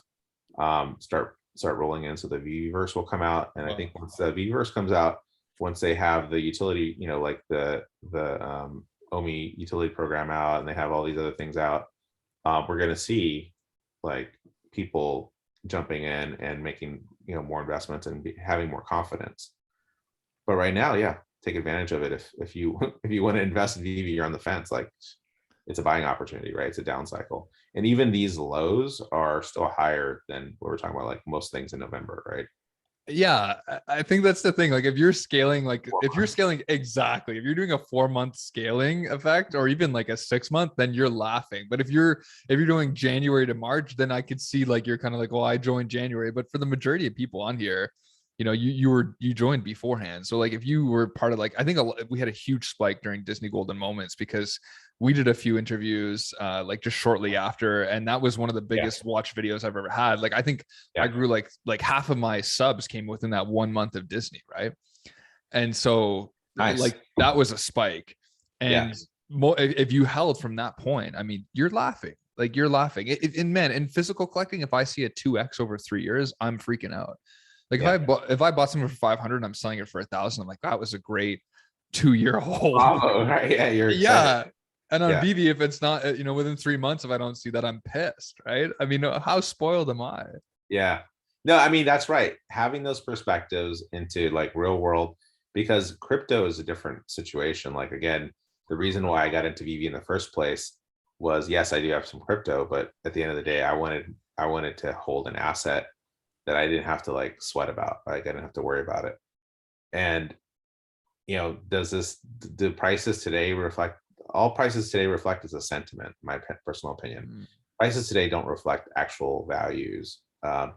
Now, what, does that cause me to not sell stuff? Yeah, that causes me to not sell stuff, because unless it's something that's in my favor, I don't want to do a trade, right? Like, am I going to sell Batman at 5K? No. Am I going to sell him at 4K? No. Am I going to sell him at 3K? No. Yeah, yeah. Like, I'll wait. And some people are like, well, he could go all the way down. I was like, well, yeah, maybe. Like, Yeah. he was at 500 not that long ago, so my perspective, is different, right? At the end of the day. But if I bought him at 10K and now he's 5K, am I concerned? Yeah. And you have every right to be, because you saw your asset decline 50%, right? Right. So, but you have to recheck, like, well, what did you buy? Like, if you bought the right Batman, right, like a Rizzo or Todd, or the Series 1, yeah, even Becky was almost 3K and she's like 1.2 or something, right? So, Yeah. it's all about perspective, and like having the right timelines, and saying, no, now is not the time to sell my item. In fact, I may dollar cost average and buy another item, because it's a good price. Right. And I can lower my cost basis, right? So, or at least average it lower. And then when it goes up, it won't take much to go up. So instead of having to go all the way back up to original buy price, it may only have to go up to like, halfway up for you, Mm. even, right? And so I think people need to kind of look at things like that. But what happened was kind of a perfect storm, because people having to pay more at the pump, right? So the average American here in the US has to pay 3,000 more a year for gas. That's a lot. That's a lot of A lot. more in fuel. And then even fuel costs, like in Canada, right? You guys have to heat your homes and stuff. I mean, Yep. even if you guys are a rich nation, for natural resources, I'm sure prices are still up. Like they're up more than the states actually, because it's funny, we sell all our gas off to the states, and so I think we like in the equivalency would be about $7.50 a liter, or Okay, sorry, a a gallon gallon. is what we're paying in Toronto right now. Like it's about Yeah, $1.80 to $1.90 a liter at the high. yeah. Yeah, So that's yeah, wild, right? That's yeah. expensive, right? So I mean, all that has an impact. And the same thing, and the one thing I'll say here is, I hear a lot of people comparing this to the last crypto crash. So they go, oh, remember the last crypto crash? Things went down, and for 3 years, things were bad, and you didn't see Bitcoin or ETH make a recovery forever. So what are these NFTs going to do? And so the way I see that is we're in a whole different world, right? Like we're in a different world where there's so many more crypto users. Crypto is so much more out there. People are wanting to diversify into crypto for various reasons. And NFTs as well are actually, people understand what they are. They're starting to get it. It's slow, but it's happening, right? So that's a different space than 2008, right? In 2008, or way back then, like there were other market dynamics, right? Yes, the stock market crashed. The whole market at the time was coming down pretty hard.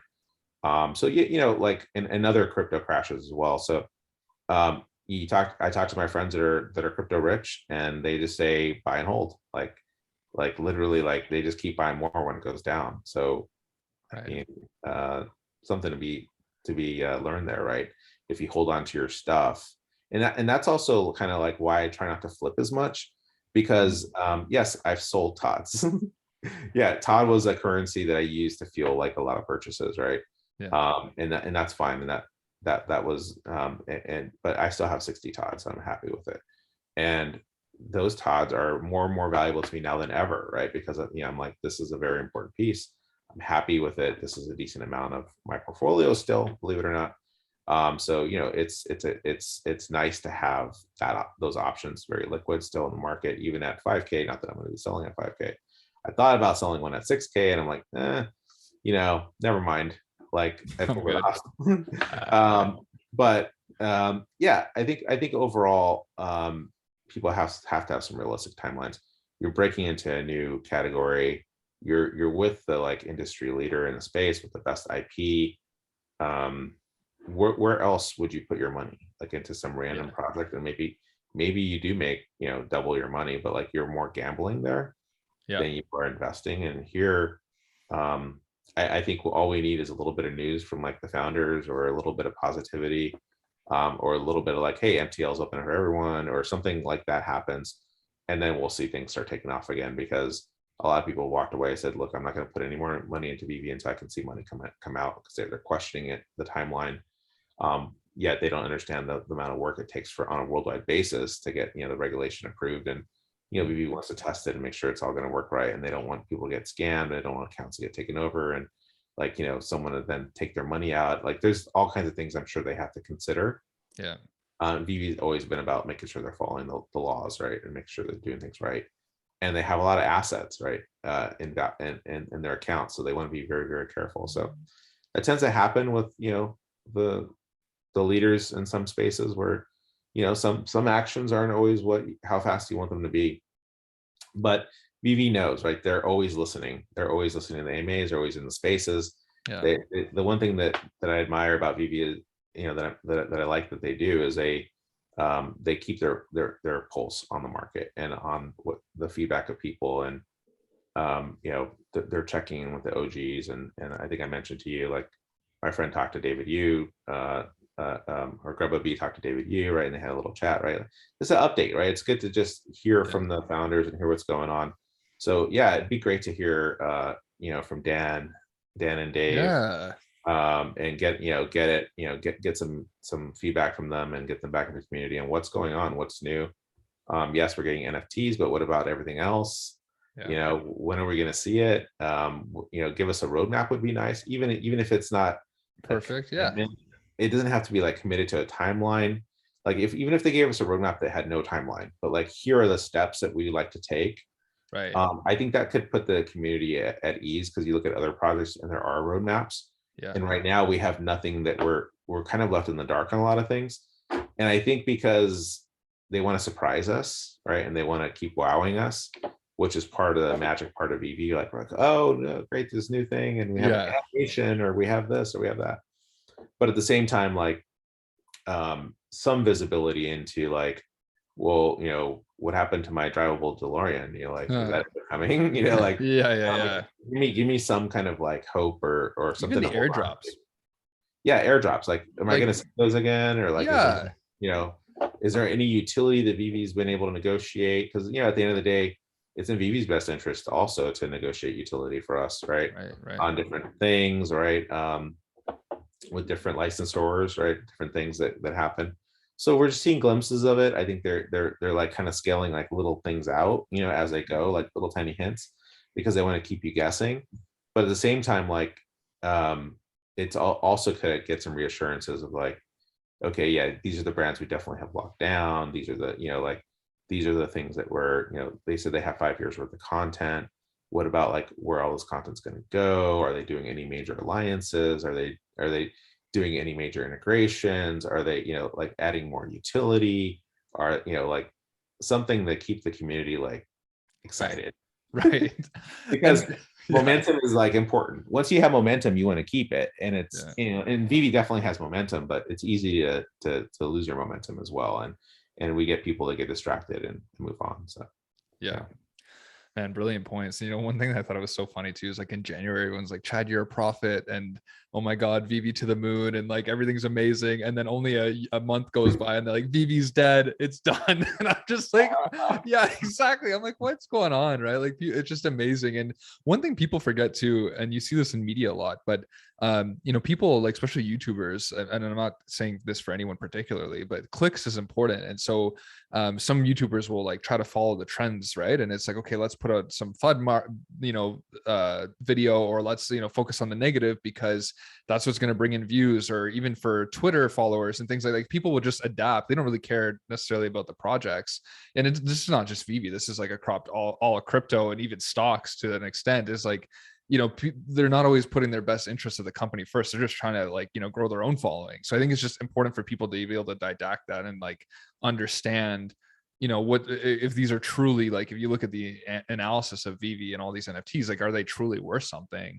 Not to listen to me or other people, is to really do that math for themselves, third party validation is nice, right? Like at the end of the day, like to hear from other parties. Yeah, I think we'll see more and more of that. I think we'll see more and more, Vivi get brought up more and more outside of Vivi kind of circles. And I think that'll be helpful. Yeah. Because there is you can't ignore, like no one can ignore the amount of money and amount of revenue that Vivi's been able to produce through their app. They've been leaders in the top downloaded apps for months at a time, right? So, or top grossing revenue apps, right, for months at a time. And so I think that, and they got me, the toy industry can't deny the fact that I'm looking over here. I was going to share some of the stuff I got. I want to see buying it, these Mirrorverse. Oh my God. Type of like, there's Goofy. So cool. There's a Buzz. Oh my God, dude, those are nice. Are you getting that from the Disney store directly? These are Todd McFarlane. No, I got these from Big Bad Toy Store. Oh wow. But they have like all these series of, there's Mickey. That's actually cool. It was funny because I had this box of toys that I opened up, and that there's different ones in here. There's Sully with his full like armor on. Oh wow, that's right. legit. Yeah, so yeah, he's cool looking. Anyway, I got a big box of toys over here. I want to see them all, man. I'm like you're gonna have to show me after this, because Oh, is that Johnny Depp? Pirates of the Caribbean? Yeah. Wow, sweet. And cool. They come with these cards. So these are Todd McFarlane toys. Wow. That are made for Disney for this Mirrorverse game that we haven't been able to play here in the States, but other countries have been able to play it. Wow. So like, I think Collect NFT Norway has played it. But yeah, I thought, well, if these become NFTs, then I want the physical to digital match. And maybe I'm jumping the gun. Maybe they'll make new versions with it NFT built in. I wanted to show you this because I was like, I got 999. I don't know if you have that in your collection. No, I don't. I thought that was a sweet number, right? I was like, wow, that's so cool. How'd you get that? My mom actually freaking bought it for me, believe it or not. She surprised me, and wow. It's 999, and she bought one for everybody in the family, pretty much. Careful with the cape there, man. That was a little. I know. Sorry. Yeah. Scare me. Yeah, I know, especially in front of you, the Todd Master. I don't want to break anything. Yeah, there's like a headless Todd out there on eBay or something. That's he has a head, but it's like disconnected. Like needs some repair. Yeah, it's funny because my mom's like, she's such a collector, right? She does teapots and all that stuff, and she's on Facebook Marketplace like 24/7. wheeling and dealing and stuff like that. But it's such a hassle, and she talks about it. And so now she's like addicted to Veve, right? So she's like, sometimes I'll get like a text from her and it's just like market prices of all the stuff she's got and where, like, in percentages. And I'm like, shit, this is helpful, but telling you, man, these collectors, once they get into this full, like, they're going to be hardcore. She's hustling. Yeah. I mean, that's the way like Veve Magic is as well. Like she hustles on the app, right? And like she has her own little, I mean, it's no secret. I'm not like revealing anything new here, but she has her own little side hustle where she'll sell certain shoes and things like that. That's cool. On those physical apps, right? Where you can buy stuff. And she's got, she's got a whole game down where she's making profit and tracking all her stuff. And naturally right into Veve, same thing. Like, let me collect, let me, do this, let me make these moves. It's a very natural thing. And I do like the fact that we have like this huge community that's so big that we have now different groups, right? Comic collectors and the women of Veve, which was cool. Like having these groups together that have like different, I don't know, different textures and things like that, I think is really a sign that you've made it, right? In some ways. It's so true. You got these groups in the community. So it's just, it feels very, very good being in the community. So that's why I love being in spaces. And I have to check with my Discord family. I haven't been on there in a while. As again, the market changes and I have to focus on other things, or, I also have a day job, right? I need to focus on, but overall, I'm happy with the way things are going. Do I think there could be more communication? Yeah, let's get more communication. Let's hear some more things. And maybe get some roadmap for the community. But overall, it's fun. It's fun, man. It's hard to stay away from Veve. And then you think of all the possibilities. Like, what if Lego came to Veve? Like, would that blow everything up like insane? And what if I could like virtually like change my Lego into different, like you can make they have like the Mickey and Minnie Lego pictures, and they just came out with this like new instruction set that tells you how to make a different version of Mickey. I mean, it's cool stuff with the Legos you already have, right? So like, what if I could play that way with Legos and the Veveverse, right? And I can see a brand like Lego coming to Veve, right? So 100%. But like, think about all just the fandom that Lego has by itself, right. And like you said, that's just another one of Veve's chapters. It's not even hey, well, that's just part of our family now. Okay, we're doing Lego, next week it's something else. Like, and that's what I mean, right? It's like, and it's so hard to understand because people always say, oh, I'm upset about the master collector program because they're dropping all these major IPs before I even have a higher allocation. And it's like, I don't even think you understand how many more IPs are coming. Like, that's the issue. It's like, they're dropping a lot, I get it, but there's also like a lot coming that we're not even aware of yet, right? And they have to drop stuff, right? They have to drop stuff. They still want to get the program right, but like you said, or like Dan said, they had 5 years worth of backlog of content. And that's before people started banging down their door, realizing that they were the leaders. And I could just imagine the presentation pitches if they give a pitch now. I mean, first of all, they've already won Disney.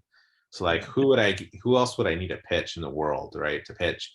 But like, you saw those early pitches that they gave, or I saw the early, I think you did too, early on YouTube, and they're probably still there somewhere, where they gave these pitches about Veve and what it is. I can't imagine a year later how good those pitches are now, and the stats that they have, and the jaws that are on the ground by the time those meetings are over. And like, Veve has so much leverage in these meetings with the IP and everything they have. Like, who else are they trying to win over? I don't know, but like, if they had to, they have it. I mean, we got the post office, like we got people forget easily that we have stamps, we have all these other different IPs. Now, have they underperformed? Yeah. Or like you said, Coke. They have Coke. Now, is it Snow Globe? And it's not, it's a Snow Globe because the fans aren't here yet. And the ones that are here go, I'd rather put my money into Disney than a Snow Globe. Right. Okay, whatever. But they're both epic in their own different ways, right? Yeah. And so it's just a matter of time. Like, collectibles need time usually to increase in value. They don't usually double or triple or 10x overnight, which they do on Veve. But in general, like in the real world or in the collecting world, that doesn't typically happen. Yeah. So for this to happen consistently on Veve is pretty wild in the first place. And then to have the ability to be able to do that and continue to do that. And it's an opportunity, man. It is, man. Listen, you're a legend.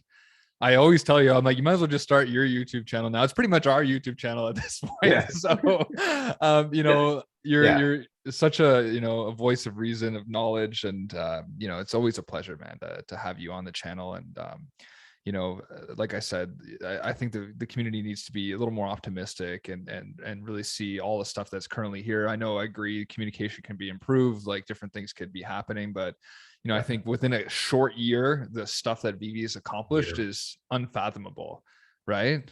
Yeah, it's wild. It's been a year. It's just a year. Yeah. You know, like we have a unicorn here, and it's been a year, and you know, Veve's like they're trying to control the experience. That's what I love about it, is it's about the experience. Now, does it let some people down because it's not fast enough? Yeah, but a year, man. Like, be realistic. Like, there's toys that people have ordered that still haven't been delivered a year later. That's true. I was gonna get something from Sideshow, and it was like a 9-month wait. I'm like, screw it. Yeah. Like, Yeah. I mean, you can't even make a toy, like, you know, you can't go make a toy right now in a year, right? You talk to these toy collector or these toy manufacturers, they can't turn things around. So wow. Veve's special. Veve's very, very special. Veve, I'm so grateful and happy that I found Veve and the community, right? Like, would we be talking in any other capacity if it wasn't for Veve? I mean, like, it's a great opportunity. So I appreciate the community. I love the community, and I love being part of Veve. Yeah, thanks for giving me the opportunity to come speak. It's always a pleasure, man. Yeah, thanks so much, buddy. And like I said, we'll have to do it again more often, but every time you come on, it's always a party. People love hearing from you, and you know, and hearing your perspective. It's so important. So thanks so much. And yeah, let's see what the big news is this week, right? All right, Chad. Have a good one. You too. Take care. All right, bye. Bye now.